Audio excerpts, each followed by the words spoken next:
విభీషణుడు వచ్చి ఏమన్నాడు అంటే, మా అన్నగారి శవాన్ని మా రాక్షసాచారం ప్రకారం అంత్యక్రియలు చేసుకునే అవకాశం మాకు ఇవ్వండి అని అడిగాడు. రామాయణంలో ఉంటుంది ఈ విషయం. మా అన్నగారిని చంపేశారు కదా, మీరు చంపితే చంపారు, వాడు దుర్మార్గుడు పోయాడు. మా ఆచారం ఒకటి ఉంటుంది కదా, మీ క్షత్రియాచారాలు ఇక్కడ పనికిరావు కదా, కులాచారాలు ఉంటాయి. మా కులాచారం ప్రకారం మేము అంత్యక్రియలు చేసుకుంటాం, ఆ మృతదేహాన్ని మాకు ఇవ్వండి అంటే రాముడు అన్నాడు, ఇదేమిటయ్యా, నీ అన్నగారి దేహం నువ్వు పట్టుకెళ్ళడానికి నా అనుమతి దేనికి?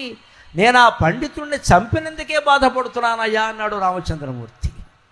రావణుడు బ్రహ్మజ్ఞాని, వేదజ్ఞాని, అపూర్వమైన స్తోత్రాలు, శివతాండవ స్తోత్రం లాంటివి రచించిన మహానుభావుడు. అకర్వ సర్వమంగళాకలాకదంబ మంజరి రసప్రవాహ మాధురి విజృంభణా మధువ్రతం స్మరాంతకం పురాంతకం భవాంతకం మఖంతకం గజంతకం ధకంతకం తమంతకం తకం భజే జయత్వదభ్రవిభ్రమభ్రమద్భుజంగమస్వసత్ జయత్వదభ్రవిభ్రమభ్రమద్భుజంగమస్వసత్ వినిర్గమక్రమస్ఫురత్ కరాలభాలహవ్యవాట్ ధిమిద్ధిమిద్ధిమిధ్వనం మృదంగతుంగమంగళ ధిమిద్ధిమిద్ధిమిధ్వనం మృదంగతుంగమంగళ ధ్వనిక్రమ ప్రవర్తిత ప్రచండ తాండవక శివక.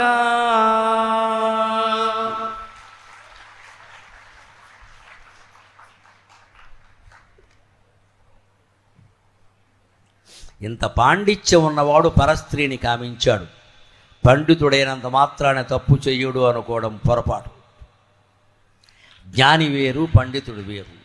పండితులు శ్లోకాలు అప్పగిస్తారు, జ్ఞానం ఉంటుందని లేదు. ఆత్మజ్ఞానం ఉన్నవాడు తప్పు చెయ్యడు. ఆత్మజ్ఞానం ఉండాలి, అద్వైత జ్ఞానం ఉండాలి. అప్పుడు వ్యామోహాల్లో పడ్డు. మట్టి బిడ్డని బంగారాన్ని ఒకలా చూడగలగాలి, అప్పుడు వ్యామోహాల్లో పడ్డు. అంచేత పండితులు తప్పులు చేస్తారు, కవులు తప్పులు చేస్తారు, జ్ఞానులైన వాళ్ళు తప్పులు చెయ్యరు సాధారణంగా. ఆ జ్ఞానం సరైంది అయితే ఆ ఆత్మజ్ఞానం పొందే ప్రయత్నం చేయాలి. ఆత్మజ్ఞానం రావణాసురుడికి లేదు, డబ పాండిత్యం ఉంది ఇక్కడ అంతే. కానీ అఖండమైన పండితుడు. శివుడు చెలించిపోయాడు ఆ పాండిత్యానికి.